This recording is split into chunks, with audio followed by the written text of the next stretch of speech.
సుగాలి ప్రీతి హత్య case political turn తీసుకుంది. ఒకవైపు జనసేన, మరోవైపు వైసీపీ మధ్యలో టీడీపీ ఉన్నటువంటి పరిస్థితి. అయితే ఇవాళ న్యాయం చేయాలని పెద్ద ఎత్తున ఆందోళన జరుగుతున్న నేపథ్యంలో ఎమ్మెల్సీ వరదు కళ్యాణి ఆ కుటుంబాన్ని పరామర్శించారు. మనతో మాట్లాడగా ఆవిడ మేడం చెప్పండి, ఈరోజు ప్రీతిపై కేసును ఎలా చూడాలి? ఈ సుగాలి ప్రీతి కేసు అనే అంశం తీసుకుంటే 2017 ఆగస్టు 19న జరిగింది. అంటే అప్పుడు చంద్రబాబు నాయుడు గారే అధికారంలో ఉన్నారు, ముఖ్యమంత్రిగా ఉన్నారు. పవన్ కళ్యాణ్ గారు అప్పుడు కూడా ఆ కూటమిలో ఉండే పరిస్థితి మనందరము చూసాము. 2 ఏళ్ళు గడిచినా ఎటువంటి న్యాయము జరగలేదు. ఈవెన్ ఎస్సీ ఎస్టీ అట్రాసిటీ చట్టం ప్రకారం రావాల్సిన బెనిఫిట్స్ కూడా ఆ 2 ఏళ్ళలో ఇవ్వలేదు. అవి యాక్చువల్గా 90 రోజుల్లో ఇవ్వాల్సిన అవసరం ఉంది. చంద్రబాబు నాయుడు గారు దానికి సంబంధించిన చర్యలు తీసుకోకపోవడం వల్ల వాళ్ళకి ఎటువంటి బెనిఫిట్స్ రాని పరిస్థితి మనం చూసాము. ఆ తర్వాత జగన్మోహన్ రెడ్డి గారు ముఖ్యమంత్రి అయ్యాక ఆ చట్టం ద్వారా రావాల్సిన బెనిఫిట్స్ అన్నీ అందేటుగా చేసిన పరిస్థితి కూడా మనం అందరము చూసాము. తర్వాత సిబిఐ ఎంక్వైరీకి కూడా జగనన్న అప్పుడు ఆదేశించడం జరిగింది, లెటర్ పెట్టడం జరిగింది. తర్వాత 2024లో ఎన్నికల సమయంలో దీన్ని రాజకీయ అంశంగా చేసి పవన్ కళ్యాణ్ గారు ఎంతగానో వాడుకునే పరిస్థితి మనందరము చూసాము. వాళ్ళు అధికారంలో గనుక వస్తే మొదటి సంతకం ఈ కేసు ఓపెన్ చేసి ఆ దుర్మార్గులకు శిక్షిస్తానని మాట ఇచ్చిన వ్యక్తి 15 నెలలైనా కూడా కనీసం ఆ తల్లికి అపాయింట్మెంట్ కూడా ఇవ్వట్లేదంటే ఈ విషయంలో అతనికి ఎంత చిత్తశుద్ధి ఉంది అనే విషయం మనం అర్థం చేసుకోవచ్చు. అంటున్నారు కాసే చెట్టుకే రాళ్ళు దెబ్బలు అనేసి. కానీ నేను ఒకటే చెప్తున్నాను, మీరు రాళ్లతో ఆ తల్లిని కొడుతున్నారనే విషయం మర్చిపోకండి పవన్ కళ్యాణ్ గారు అని నేను అడుగుతూ ఉన్నాను. అలాగే లా అండ్ ఆర్డర్ సీఎం చేతిలో ఉంటుంది, నేనేం చేస్తాను అంటున్నారు. మరి లా అండ్ ఆర్డర్ సీఎం చేతిలో ఉంటుందని ఎన్నికల సమయంలో ఈ హామీ ఇచ్చినప్పుడు మీకు తెలియలేదా పవన్ కళ్యాణ్ గారు అని నేను అడుగుతూ ఉన్నాను. ఇప్పుడు తిరిగి వాళ్ళకి న్యాయం చేయట్లేదు సరికదా, కనీసం అపాయింట్మెంట్ కూడా ఇవ్వట్లేదు. తిరిగి ఆ తల్లి మీద దాడి చేస్తూ ఉండే పరిస్థితి, మాటలతో దాడులు చేస్తూ ఉండే పరిస్థితి. ఆమెకి ఎంత దారుణంగా ట్రోల్స్ చేస్తున్నారో మీరు అందరూ చూశారు. ఇదే నా న్యాయం అంటే? ఒక మహిళ ఎంత ఘోరంగా బాధపడి వీల్చైర్ యాత్ర చేస్తానని చెప్తే దానికి కూడా పర్మిషన్ ఇవ్వకుండా ఏ విధంగా ఇబ్బందులు పెడుతున్నారో మనం చూస్తూ ఉన్నాం. మరి నేను ఒకటే అడుగుతున్నాను, మొన్న మహారాష్ట్రలో ఉన్న జత్వానీ కేసు విషయంలో ఆమెకి స్పెషల్ ఫ్లైట్ వేసి తీసుకొచ్చారు, ఐజీ స్థాయి వ్యక్తికి ప్రొటెక్షన్ ఇచ్చారు ఈమెకి.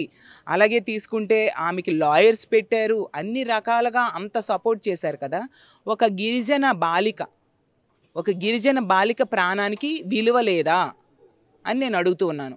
మరి రెడ్ బుక్ రాజ్యాంగం అని చెప్తూ ఉన్నారు కదా, మరి మీ రెడ్ బుక్లో ఎంత తప్పుడు పనులు చేసిన వ్యక్తులు మీరు పెట్టలేదా అని నేను అడుగుతున్నాను.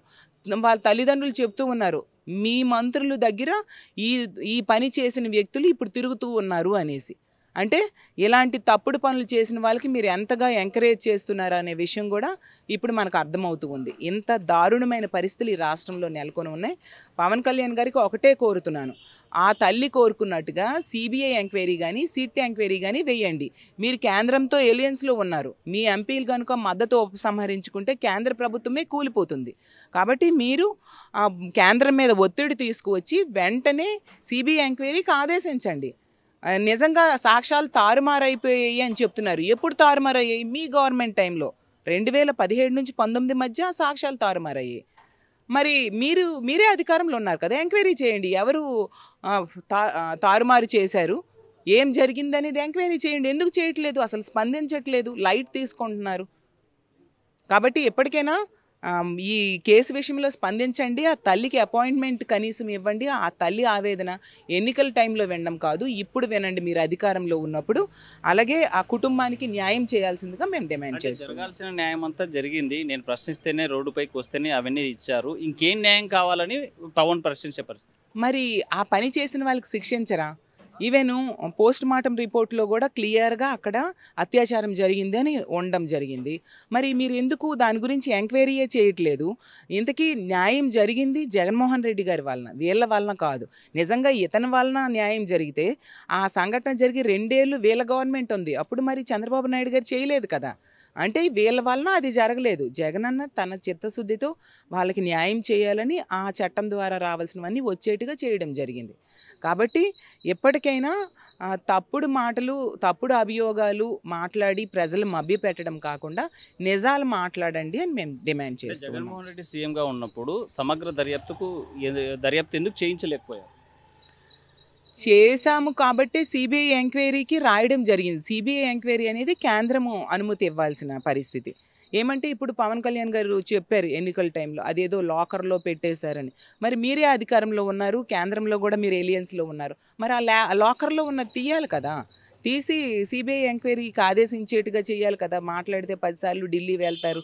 ఢిల్లీలో మేము మా చంద్రబాబు నాయుడు గారు, నేను చక్రం తిప్పుతున్నామని చెప్తారు. ఆ లాకర్‌లో ఉన్నదాన్ని తీసి ఆ కుటుంబానికి న్యాయం జరిగేట్టుగా సిబిఐ ఎంక్వైరీ చేసేట్టుగా చేయాలి కదా!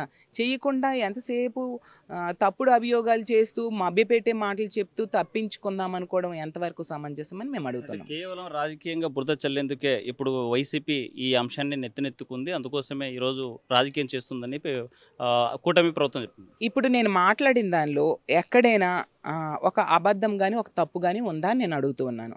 వాళ్ళకి బెనిఫిట్స్ వచ్చాయి మా జగనన్న ముఖ్యమంత్రిగా ఉన్న టైంలో. అలాగే వీళ్ళు 2 ఏళ్ళు ముఖ్యమంత్రిగా ఈ కూటమి ప్రభుత్వమే ఉన్నప్పుడు జరిగిన సంఘటన. కనీసం ఆ చట్టం ద్వారా రావాల్సిన బెనిఫిట్స్ కూడా ఇవ్వలేదు. వీళ్ళు అధికారంలోకి వచ్చాక ఈ కేసు మళ్ళీ రీఓపెన్ చేస్తామన్నారు. అది కూడా చేయలేదు. సిబిఐ వెనక్కి వెళ్ళిపోయింది ఈ గవర్నమెంట్ అధికారంలోకి వచ్చాక. మరి దాన్ని వీళ్ళు రప్పించట్లేదు. కనీసం అపాయింట్మెంట్ ఇవ్వట్లేదు. ఆ తల్లి వీల్‌చైర్ యాత్రకి వీళ్ళు అవకాశం ఇవ్వట్లేదు. సో మీరే న్యాయం అంటే చెప్పండి. వీల్‌చైర్ యాత్రకి వెనుకుండి వైసీపీ నడిపిస్తుందనేటిది ఒక చర్చ జరుగుతుంది. మీరేమంటారు? మీరు ఆ తల్లి ఏమడుగుతుంది వీల్‌చైర్ యాత్రలో ఎలాంటి సంఘటనలు ఇంకొక ఆడబిడ్డకి జరగకూడదు అని చేస్తూ ఉంది. అందులో ఎవరో వెనకుండడం ఏంటి? ఆ తల్లే చెప్తుంది నేనే చేస్తున్నాను అని చెప్పేసి. కాబట్టి ఈ సందర్భంలో ప్రతి ఈ ఇష్యూలో మొదటి నుంచి జరిగిందని చూస్తే ఈ కేసు విషయంలో చిత్తశుద్ధితో ఆ పాపకి ఎలాంటి పని చేసిన వ్యక్తులకి శిక్ష పడాలని ప్రయత్నించింది జగన్మోహన్ రెడ్డి గారు. ఆ కుటుంబానికి న్యాయం చేసింది జగన్మోహన్ రెడ్డి గారు. ఆ కుటుంబాన్ని రాజకీయ స్వార్థం కోసం ఉపయోగించుకున్నది పవన్ కళ్యాణ్ గారు. ఇప్పుడేమో ఇంత దారుణంగా గాలికి వదిలేశారు. ఈవెన్ చంద్రబాబు నాయుడు గారు కానీ, మంత్రులు కానీ ఈ విషయంలో కనీసం పట్టించుకోవట్లేదు, స్పందించట్లేదు. సో సూటిగా చెప్పండి. ఈ కూటమి ప్రభుత్వానికి ఏం చెప్పదలుచుకున్నారు? వెంటనే ఆ తల్లి కోరుకున్నట్టుగా సిట్ విచారణ కానీ, సిబిఐ విచారణ కానీ వేయించి తీరాలి. ఆ పని చేసిన దుర్మార్గులకి కఠినంగా శిక్ష పడేట్టుగా చేయాలి. మొత్తంగా చూసుకుంటే రాజకీయ ప్రయోజనం కోసం వైసీపీ పాకులాడడం లేదు. కేవలం తల్లి యొక్క ఆవేదన ఏదైతే ఉందో ఈ సమగ్ర విచారణ జరిపించాలి. దోషులు ఎవరో తేల్చండి, వారికి శిక్ష పడేలాగా తప్పనిసరిగా విచారణ జరిపించాలని ఉర్దూ కళ్యాణ్ డిమాండ్ చేసేటువంటి పరిస్థితి. వీడియోలు చంద్రశేఖర్తో హుస్సేన్ ఆర్టీవీ కర్నూలు. తెలుగులో న్యూస్ కి ఫాస్టెస్ట్ యాప్ ఇప్పుడు టోటలీ న్యూ అవతార్లో జస్ట్ 5 seconds లో కంప్లీట్ న్యూస్. సోషల్ మీడియాలో ట్రెండ్స్ కి one stop solution. Live TV app voice search option తో ఇప్పుడే డౌన్లోడ్ చేయండి లేదా అప్డేట్ అయిపోండి. యాప్ లింక్ డిస్క్రిప్షన్ లో ఉంది.